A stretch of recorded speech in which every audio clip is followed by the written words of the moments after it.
In this video, we are cruising through more of PicoCTF 2022. In the last video, we got started on the cryptography category and broke out Python, a scripting language to be able to let us do some more cool stuff. If you haven't checked out the video, I recommend you do before we dive into this one. But with that said, hey, let's go ahead and get started. I'll hop over to my screen here. I am running inside of a Kali Linux virtual machine. That's where I'll be doing all of my hacking from.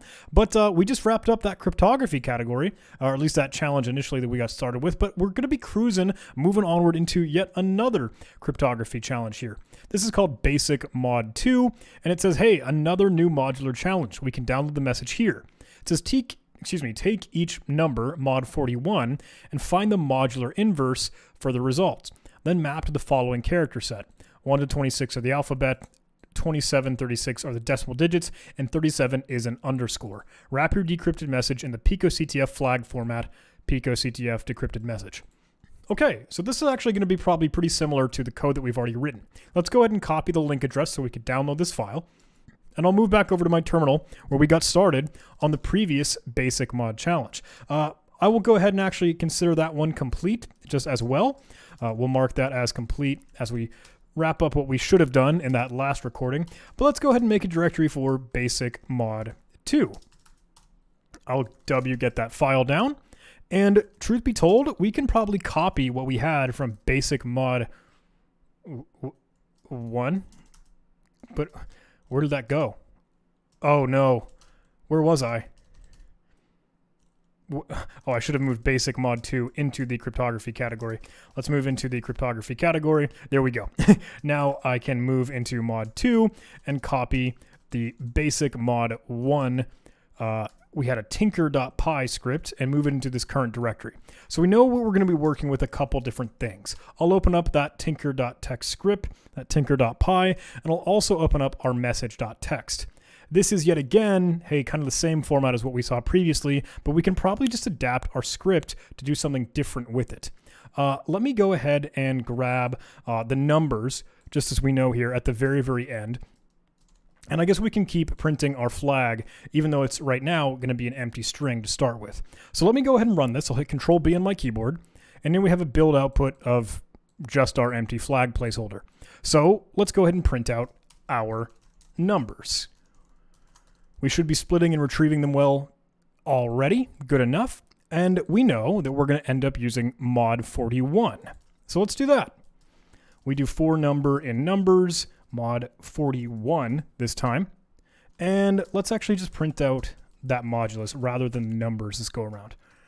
We have all this, but there's one more step in this challenge. It says find the modular inverse for the result. That's something new, right? That's a new gimmick that we're going to have to kind of hurdle and walk through. What is the modular inverse? Let's take a look at what that is with a quick Google search. It says the modular inverse of an integer is the integer such that a modular inverse can be computed. What? that Google helper does not really help me all that much. Let's check out this one. Particularly in the area of arithmetic and mathematics, a modular multiplicative inverse of an integer, is an integer x such that the product a of x, a times x, is congruent to 1 with respect to modulus m. Okay, we could probably dig into the Wikipedia page on that if we really wanted to hang out and learn more. Now, I am not good at math. I'm not good at many things. So, let's dig into this a little bit more. For given positive integer m, two integers a and b are said to be congruent modulo m if m divides their difference.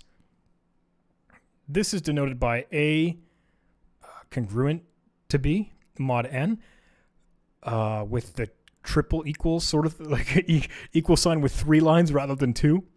Maybe I'm making a fool of myself. How can we find out the modular inverse in Python? Oh, here's some computation examples where they're using the extended Euclidean algorithm.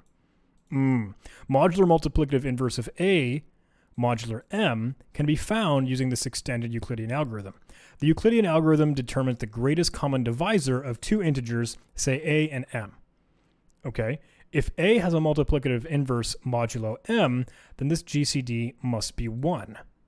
The last several equations produced by the algorithm may be solved for this GCD, or greatest common divisor.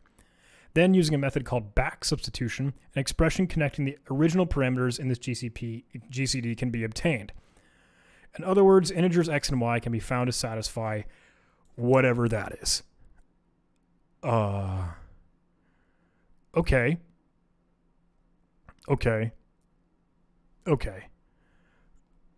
So, I don't know about you.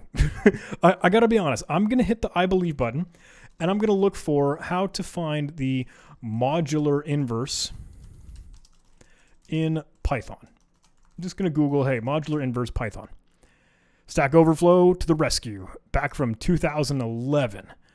Does some standard Python module contain a function to compute the modular multiplicative inverse, such that, hey, something is something, blah, blah, blah. In Python 3.8, which we're using Python 3.9, you'll be able to use the built-in pow function for this.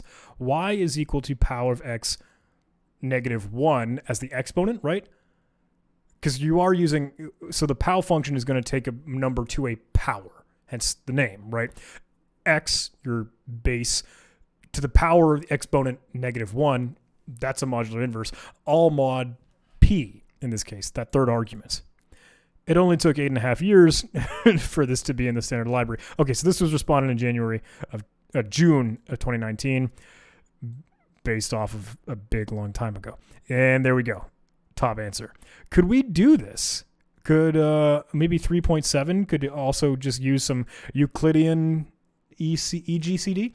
That must be how they're doing it. The greatest common divisor, and then doing some shenanigans, taking the mod inverse. Let's do it. We know that rather than taking mod 41 explicitly with the percent sign, now we could use that pow function, raise it to negative 1 as our exponent, all mod 41, right? So here's our modulus, and now we have some better numbers. This actually will help us because we know the ranges now. 1 to 26 are the alphabet. 27 to 36 are the decimal digits, and 37 is an underscore.